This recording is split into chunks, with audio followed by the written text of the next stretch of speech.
So first, just general thoughts. The movie's out. We all saw it on opening night last night on Wednesday. Pear, what'd you think? You know, I went in with lowered expectations because the critical reception has been so much worse from the first one. But I actually liked it on par with the first one. Now, if I put on my movie critics hat, it is a bit of a mess of a movie from a storytelling perspective, but it kind of feels like Mario Galaxy, where it's like every level is different. And so the attraction is not some sort of through line between them, but just sort of like immersing yourself in the world and jumping in. And so I thought all of that worked. I thought all the characters were wonderfully realized. It has some great cameos. Star Fox obviously is a big deal and absolutely wonderfully realized. Crazy.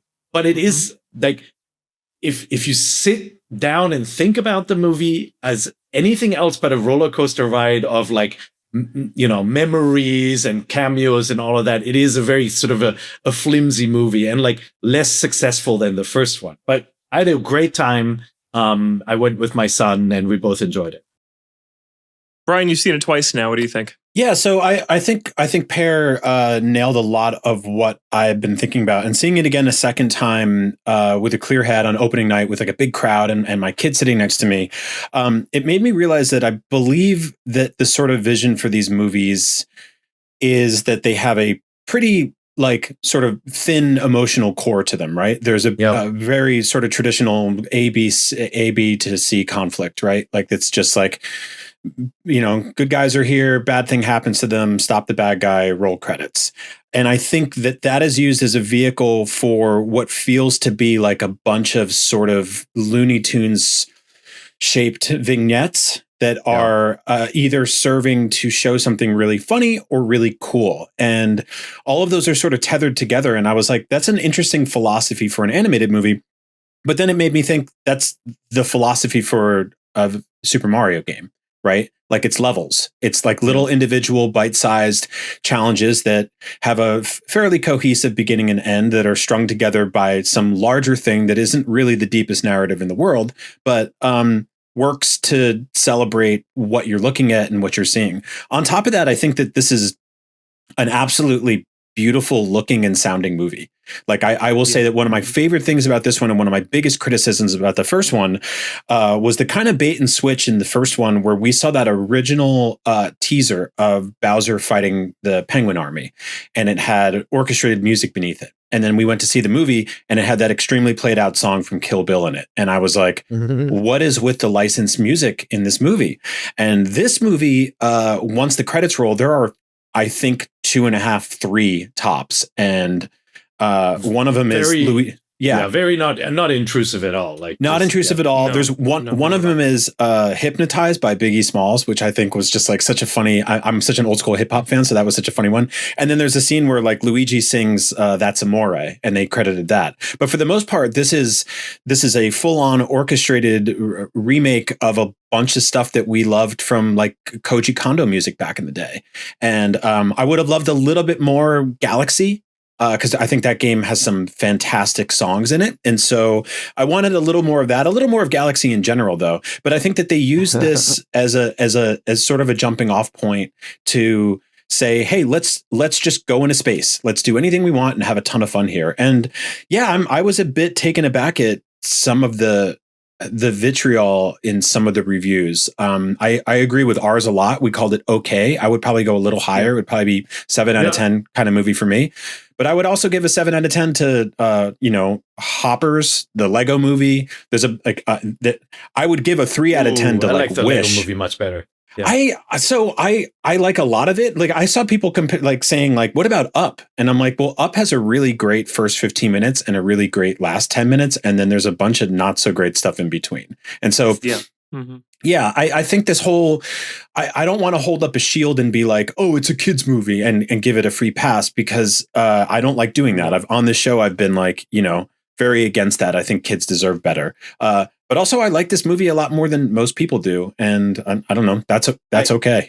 Without spoiling any plot point, I think my one hang up with this movie, and where like I think storytelling wise, it's less successful. The first one, it does have awesome action sequences. Man, the texture work and the music and everything is wonderful. It suffers from two things, I think. One is magic will solve anything. Like there's no agency or no like there's not a moment in the movie where you go like, oh my god, they solved this in a clever way. Kind of happens. You just sort of you hit a question mark block and you get exactly a power up. Sometimes actually a new power up that breaks the rules a little bit. Like it's sort of like there's never a doubt that they'll get out of it because you can just always hit a question mark block and get whatever you need. And then it does have a little bit of the Spider-Man 2 issue where there's just too many too many villains, where too many characters, right? Like it adds Yoshi and Rosalina and Fox and on the villain side it adds additional stuff, and so it doesn't focus on any of them, and like sometimes Mario and Luigi are even a little forgotten in the storyline because Mario's the most boring character in the Mario movies. In both of them, he's just the least interesting one. And they try to balance Bowser and Bowser Jr.'s relationship, Rosalina, Peach, like they do these like trios now. And so they all come a little bit short. And so from an emotional impact, it didn't give me, you brought up Up and Lego Movie have like these moments that are very emotional in them. In the story, and sometimes these sort of surprise moments, like Ratatouille has an amazing resolution where you're literally going, "Wow!" Right? And this movie didn't have any of that. It's like cool level, amazing visuals, roller coaster ride after roller coaster ride, and for somebody who's into the Mario universe, just a lot of like little things where like, oh man, that's awesome that they included. Yeah, I've definitely seen better animated movies for sure. Like when I think of the upper tier of ones in more recent years, like Puss in Boots: The Last Wish or K-pop Demon Hunters, just was that last year now. Okay, there's definitely better ones that have more emotionally resonant stories, but I've certainly seen worse kids movies too. Like I liked this movie. I liked this movie. Yeah, way more than I thought I was going to. I dragged my feet to the theater, didn't think I was going to enjoy it because I really did not like the first one at all. I've seen it once and that's shocking to me that I've seen a Super Mario movie one time. And I thoroughly enjoyed this movie. And really the big difference, we already mentioned it, it is the soundtrack. It is the little vignettes and the little moments that evoke memories of Super Mario Galaxy or Super Mario Odyssey. Koji Kondo is credited in the soundtrack in the credits as supervising the score, which is just fantastic. And to not hear Take on Me while they're driving through Donkey Kong Country, and instead to hear these beautiful sweeping orchestral symphonies of Mario music, that just makes it feel so much more authentic than I think the first one did. The first one was like an Illumination movie dressed up as Mario, and this one, just by changing the soundtrack, I think made it feel a lot more like a Mario movie in really good ways. There's a lot of Hajime Wakai in the score too, so it's not just Kondo. There's I would love like a cut of the first movie that had more traditionally orchestrated Mario music in it. And we'll never get that, but I wish. So I recognize that these are movies for Mario fans, right? And I've seen this movie twice now. I saw it with a big crowd, with people who were very clearly invested. And I saw it at a small private screening in Kyoto a week before the movie was out. And I saw that with some people who hadn't really played a Mario game since the original. I saw that movie with some people who hadn't even seen the first Mario movie. And I think for people like that, like a lot of this is going to be lost on them. But if you're listening to this show or watching this show, like you're in the intended audience for a film like this. And I feel like if I saw the sequel to a movie based on a series of things that I had no personal interest in whatsoever, I would be angry, maybe, and I've seen some of the reviews, and there are some extremely negative reviews, and I don't want to, I think you're fully entitled to feel that way, right? Because this is very much by design for Mario fans, for Nintendo fans, and I'm one of them. And so this works for me, and I don't think it's just like a silly, frivolous kids movie. I think it works for adults on that level too, if they are Nintendo fans, right? And if they're not, like this might not work at all. The structure of the movie is very much like Mario 64 jump through a painting, and then you get something completely different, and then they have a bow tie at the end. I mean, there's literally a scene in the movie where it's like it's got the fanfare as as if you finished the level, and it's like that's exactly what this movie is. Like it constantly just different location. It's called Mario Galaxy, but like they could have called it Mario Odyssey, and it would have been the same, honestly, because there's so many locations that look familiar from that universe. I also thought, this is not a spoiler because it's in the trailer, but like the dinosaur had the Jurassic Park roar, which is Universal using its IP in addition to Nintendo's. It's pretty funny too. It is funny. Yeah, for sure. No, it totally is that just sequence after sequence almost feels like shorts at times. And I still think the actual writing and characterization is the weakest part of these movies. And I think that is why lots of critics or people who aren't Nintendo fans just don't like it. Because if you're not along for the references and the roller coaster ride and the candy, then it's nothing. It's completely empty calories. And I still do question to myself if that's the best strategy for a Mario movie, to be for the fans, by the fans, because we even hear from Miyamoto and Nintendo saying, this is how we're going to grow our audience for Mario and reach new people. And I'm sure a kid who's not a Mario fan would see this and like it. Maybe. I don't know. I've always been a kid who likes Mario, but I just feel like making a really strong movie that everybody likes, that hits all the quadrants of people, could bring more people into the Mario universe as a whole, rather than this movie that's like, wow, did you see that? It's Wart and Birdo and Ninja. So cool. That means nothing to so many people. And I still long a little bit for what these could be, but I'm perfectly fine with what it is. So I saw 8:00 evening IMAX showing for the movie, and it was a mixed group. There were some definite Nintendo nerds that self-announced themselves in the auditorium, and then there were a lot of parents with kids and like little glowing Lumas they were holding in the theater and stuff.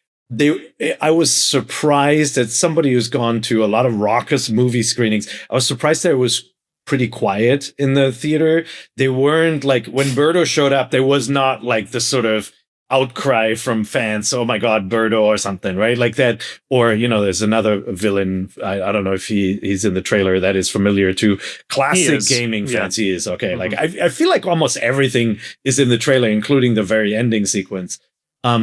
But like it definitely wasn't like seeing a new Star Wars movie or a re-release of Star Wars for the first time, where people go, oh my god, Ninja, oh my god, a boss from Galaxy. Like it just wasn't like that. But when the movie was over, all the kids looked incredibly happy, and of course everybody left before the second stinger. There are 2 stingers in the movie. Stay through the credit sequences. No, so that's the other thing. Well, first of all, I'm going to admit something, and I'm going to feel bad about it. But there were like 4, probably 13-year-old kids in my row, and when they sat down, I think they were locked in, expecting like one of those like those Minecraft sing-along screenings or whatever, where like they were going crazy. And like the movie started, and one of them yelled "chicken jockey," and another one started talking. The other one pulled out his phone, and I just did like the meanest old man thing, where I looked to the side and I went, "Shh." And they all like froze and looked at me, and like, I don't know, I have like a 5 o'clock shadow. I'm like a bald guy, right? And I had like a black hoodie on, and I just it was like, who is this scary man? I'm sitting there with my daughter and my wife, so it's like it's not that threatening, but they definitely shushed after that, and so I'm hoping I didn't take all of the joy from them. That's so funny.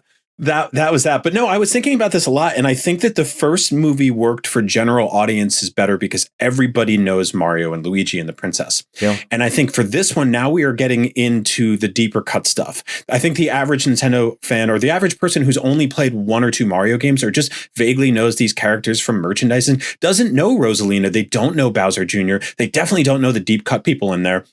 And so I think that gets kind of lost for a lot of them. And I think my criticism, as someone who does know those things really well, is we got a lot of Bowser Jr. in this movie, but they did a cardinal sin with Rosalina in this movie, which they worked around in the first movie. One of the biggest tropes in video game history and movie history in general is the damsel in distress, right? You take the female lead and you capture her and you put her in a cage or a fridge, as the trope goes, and they just keep them there for the entire time, and at the end you rescue them. And the first Mario movie broke that. It gave Peach powers, it gave her autonomy, it made her teach Mario how to jump and fight and do all this other stuff.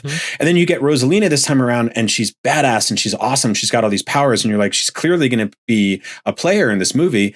And they do the same thing they did for Super Mario in 1985, which is they just lock her up in the back of the film until the end. And that was a miss to me, because I wanted to see more. Like, Brie Larson is a huge Nintendo fan. Rosalina is an awesome character. I realize in the games she doesn't actually get a ton to do, but that's where you make these movies, and you give her more stuff. So I really hope that they keep building out on that for the next one and give her some more stuff. I think they struggled with it. They definitely gave her, obviously, her scenes, right? Like, there's some badass action with Rosalina early on. And like, I felt like the way they did this movie is like, we have all these different levels, and then each character needs their moment to shine, right? Like, the villains need their moment to shine, the good guys need their moment to shine.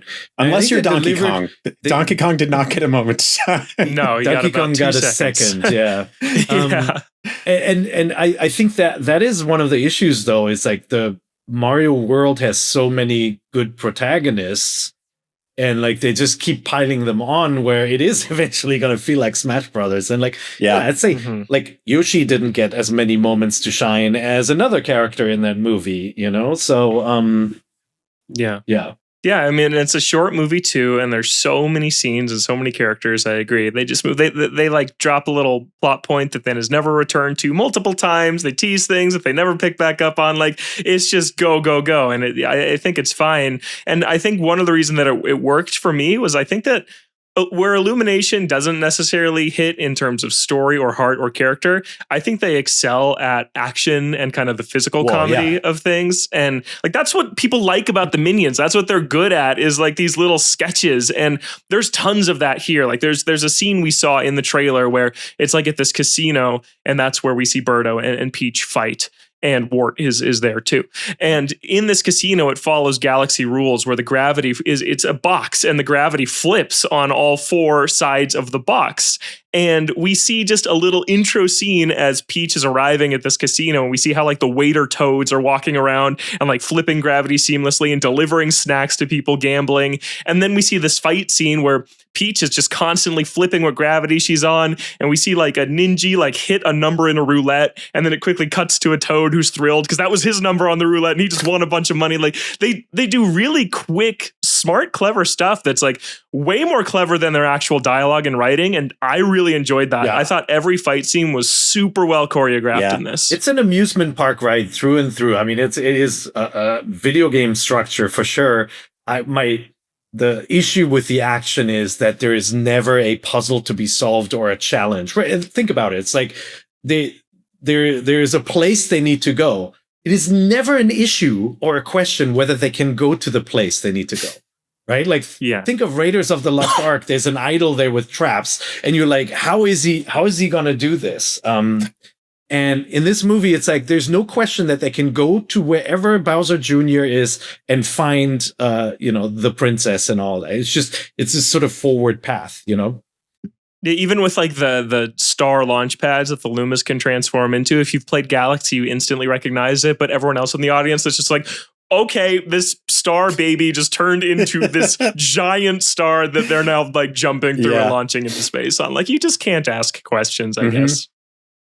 Yeah, I think the core philosophy is basically like, there are, when you hit a question block, you don't know what's going to come out. And that's just these movies, right? It's just like, hey, random crazy thing happens now. Don't question it. Just have fun. And that's what happens in the games. So.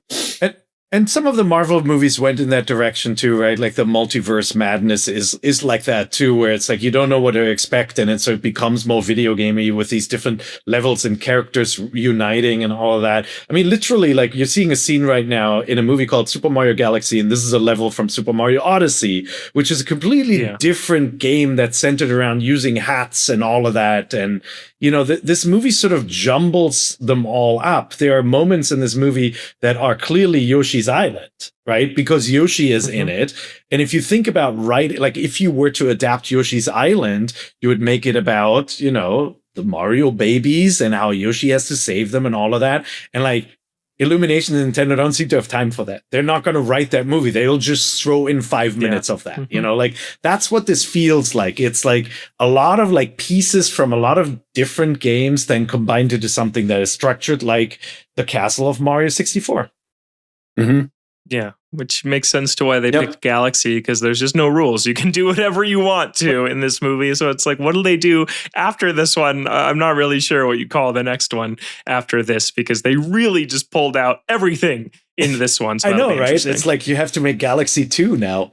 Because the Super Mario Galaxy 2 movie, or movie 2, take your pick. But it's the thing is, if you think about Odyssey's core conceit was you wear a hat and it gives you the power, right? Like that, you could make a Super Mario Odyssey movie where they discover the power of these hats. Because in this movie, it's all power-ups. You get flight in this movie, not through a hat with wings or anything. You get it through just the question mark, traditional item, feather, and stuff like that, right? Like, this, and then they do have some of the Galaxy powers, right? Not things that are limited necessarily to Galaxy. Like, again, I don't want to spoil anything, but they could have given this movie any name and it would have totally been fine. Except Rosalina obviously is a core character in the Galaxy games. Yeah. Well, should we move to spoilers then? Because I want to talk more about Fox, but I didn't want to give away in the non-spoiler section everything Fox does in this movie. So I think if you want to see the movie before you hear the rest, go away and come back and skip ahead. We'll talk about Brian's trip to Kyoto and a bunch of stuff in a bit. But let's talk about full spoilers right now for the Super Mario Galaxy movie. Fox is in this movie way more than I think we thought he was going to be, based on kind of the leak where we saw that picture of his boot and everyone thought it was Fox, and it was. The internet was right. And then he's like a major character in this movie. And Brian, you saw this before all of us. Just what was your reaction to his role in this? I mean, first of all, like his entire introduction sequence, the first time I saw him, my jaw dropped. And, you know, I had read all those rumors. You know, we had published all those. We did deep dives in that stuff on IGN, on our social media pages and stuff like that. So I was sort of waiting for something like that to happen, but I did not expect it to the level that we got it. And when he's introduced and he explains his backstory in this very old school, like 80s anime, traditional Amazing. 2D, like it was, you know, and you get a shot of like Slippy Toad. I was floored because this is a character that we, you know, old school Nintendo fans love this guy. He hasn't had a game since the Wii U, right? And that was not a great or well received game by any measure, really. And so it blew my mind. And I think like getting him and a glimpse of the Pikmin, like I think the most sort of superficial take on that, I think there's a lot of people that are like, you know, this is building up to a Smash Brothers movie, and I think, you know, that maybe we might get there someday. I think the most like the thinnest way you can possibly look at that is that all of those things take place in space. And Illumination said, Pikmin are in space, Star Fox is in space. Galaxy gives us this, like, you know, they have this area called the Gateway Galaxy, which is effectively Game Central Station from Wreck-It Ralph, right? Mm-hmm. It's their excuse to say Mos Eisley, but that was too. Mos Eisley, but you know, Game Central Station, I believe, even had like warp pipes or adjacent sort of things. That just gives them an excuse to be like, we've got this hub where any idea from any part of anything we own can come in. And they brought in Star Fox, and you get an R-Wing sequence with like the entire cast climbing in there, and you get like space battles, and he's doing barrel rolls and stuff like that. And it's really cool. Like it put a gigantic smile on my face to be like, this character is on a gigantic movie screen right now. How is this happening? I kept it from my son. My son is 19. I took him with me to this movie. He doesn't do social media or read gaming websites or movie websites. And so I knew he hadn't seen that Fox was in this because he avoided all that. So he was like, when Fox appeared, he looked at me and he went like, WTF. He's like, I can't believe Fox is in this movie. And like, he kept on leaning over like minutes later going like, why is Fox in this movie? This is so strange. He loved it, of course. You know, he's played the old games. He played it on Wii U. There's actually a video of him playing it on IGN. I played the game with my sons who get into fights over the fact that one of them doesn't pick up the items.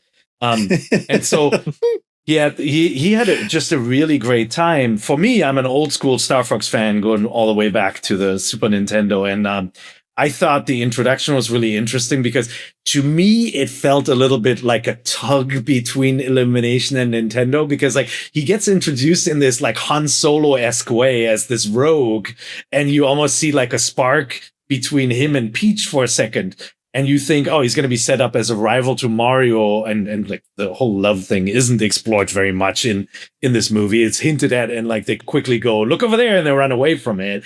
And then they quickly go like, no, Mario likes him, and he likes Mario, and we're cool, and it's all happy. And I almost imagine it was like Illumination was like probably pitching him to be more of a rival, and then Nintendo said, no, he's from a different universe. You cannot I think have a relationship with Peach. This is ridiculous. He's a fox. You can feel the Nintendo style guide strangling these movies a little bit sure in a lot of ways, and that was definitely one of them. But man, the action with him is great. He comes across as just such a cool hero character. Like the whole concept of this ridiculous,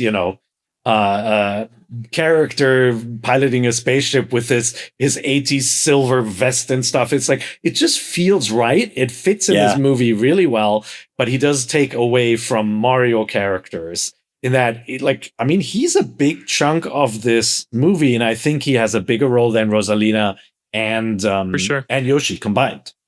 Yeah.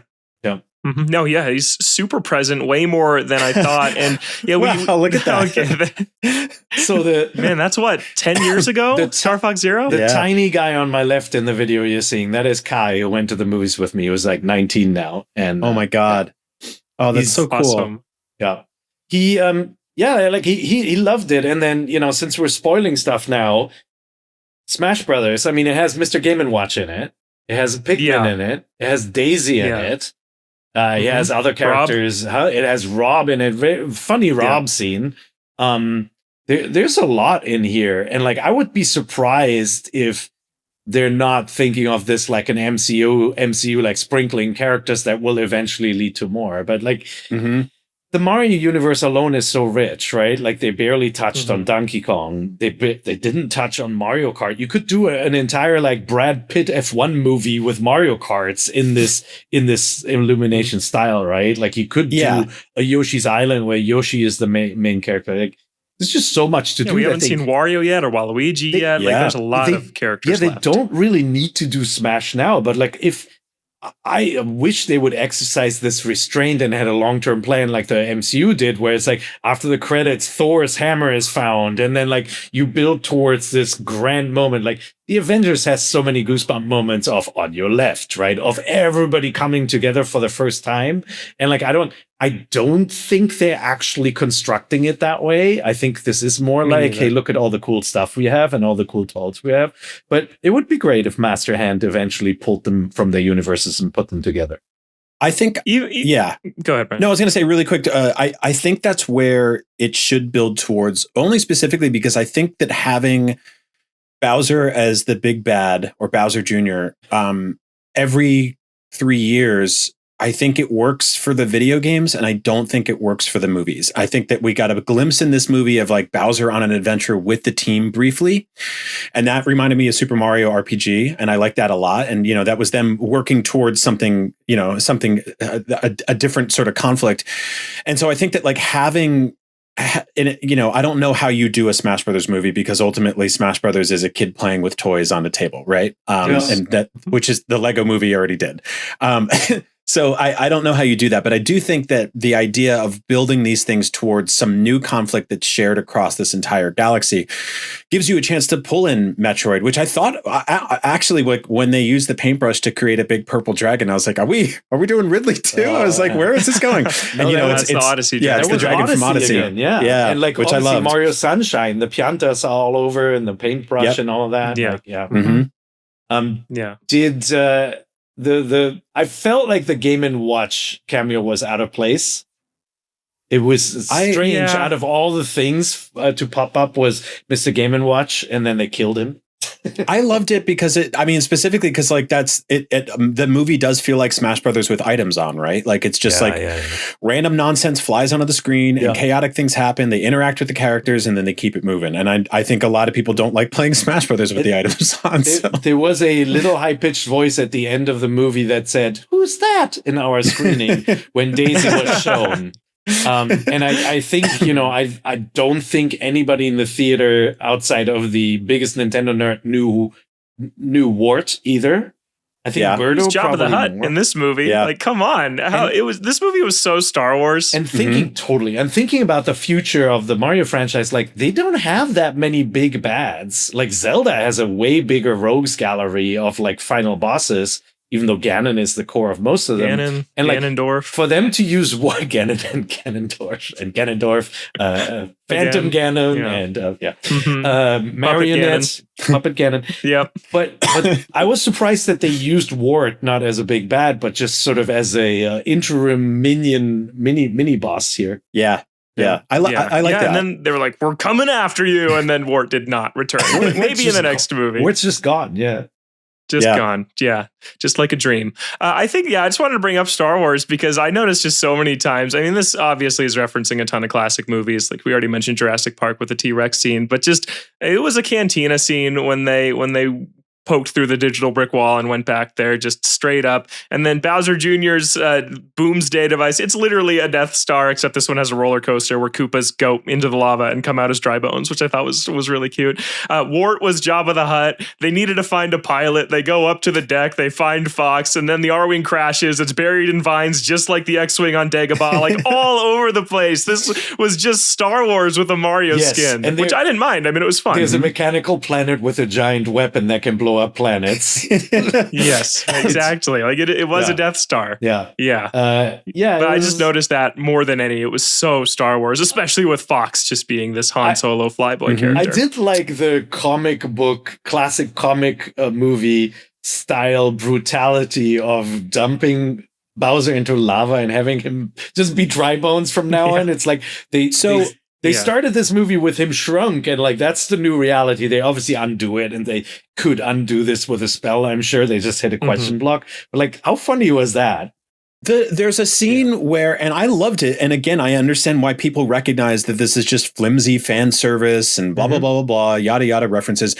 There's a scene where Bowser Jr. goes, "It's time to meet your maker," and then he just plays Mario Maker. He builds like a Kaizo Mario Maker level, and it's hard. It's really hard, and it's like I've watched. There's a streamer I love named Graham Poobah, I believe, and Graham Pooh Bear. He plays like some of the toughest Mario levels ever made. He's been on the show back in the day. Yeah, super nice guy. Yeah. And this is what they made. They made the protagonist of the film play a level like that, and you see Bowser Jr. and he's designing this really hard level, and then it's in 8-bit and 16-bit, and it cuts back to 3D, and Mario and Peach are running through this amazing thing. I love that. That is such a brilliant way to pull in all these disparate art styles, celebrate all the eras of this character. Like, this is what I really love about these movies. They are kit bashing a whole bunch of different things from different games and making something new out of them. Did you see when he was creating the level and operating the flame? Yes, I think there was a little GameCube yellow C-stick nub on his panel. Oh, I didn't see that. No, he was like fiddling with it. Yeah, nice. It was. It's just a lot. Like, you can watch this movie over and over. You find lots of things in it. And I like the idea that anytime you build something in this universe, it is Mario Maker, because they do that at the end with the castle is built in 2D. It's not just Lumas flying around. It's like literally they go back to 2D. I don't know if kids go, I have no idea why this is happening, or if they understand it, or if they don't care. But it's funny that they created this. Yeah, because to kids, is it just like, oh, it looks different right now? Like the puppet show that Bowser does for Bowser Jr., it just looks really cool. Yeah. Or the Star Fox 2D animated thing that looks way different. Or the sprite work, it's like, oh, it's just another take. But to us, it's like, that's Super Mario World. Or to me, it's like, that's Super Mario World sprite and Super Mario Brothers art style, and that's not right. Like, I'm sure other people thought that too. The credits go like Paper Mario Yoshi's Island, right? Like suddenly it's all like 2D and flattened cutouts and stuff. Like the movie needed an editor, like a little bit. Like I would have for a Mario Galaxy movie, I would have loved it to be more pure Galaxy and have that sort of the concept of how do we get from one planet to the next and what are the puzzles. But obviously, they just sort of they took everything. It's a giant toy box of every Mario game thrown together. I mean, literally, like, what kid has ever seen Super Mario Land? What kid has ever seen Star Fox? Like, honestly, like, who is that guy? Just in Smash Brothers. Yeah. Like, that's it. And I just wanted to go ahead, Bear. No, and not an easy character to play in Smash Brothers. So probably not there was no Star Fox main in the auditorium.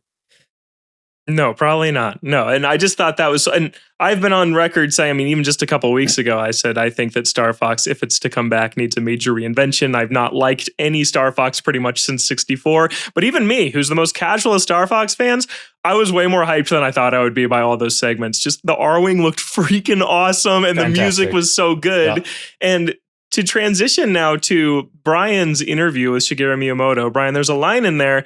Sorry to take this and introduce this, but basically where this movie is made, Illumination makes this movie to please Miyamoto and Miyamoto first. He's the one fan they need to make happy. And watching this movie through that lens and seeing how big of a deal Star Fox is in that movie, which is one of Miyamoto's darlings, that's just special and really, really cool. Does it make the best like wide stream appeal movie to have this random fox show up and take over 20 minutes? Maybe not, but to think about it being like, this is for Miyamoto by fans of his work for life. That's just really special. And I thought that Fox was such a welcome inclusion for me in this movie, partially because of that. Yeah, I totally agree. And, same deal. I don't know how many kids. I mean, I know my kid doesn't really know Fox because she hasn't played any of his games. He is an amiibo in the box of amiibos I gave her to play with, right? That's about it.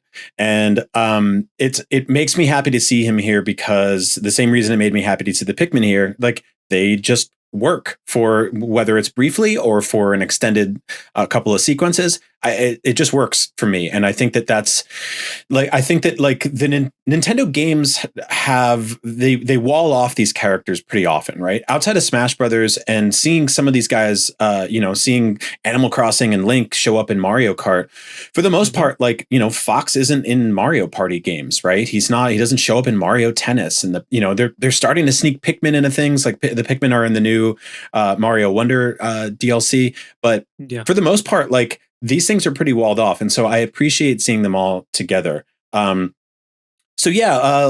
week Thanks for watching this clip from Nintendo Voice Chat. Be sure to catch the full episode over at youtube.com/IGNGames. New episodes of NVC drop every Friday on IGN Games, IGN.com, and your favorite podcast platforms. With the Nintendo Switch 2 finally here, there is so much to dive into. We appreciate you tuning in, and don't forget, NVC is the only place you can get the thing.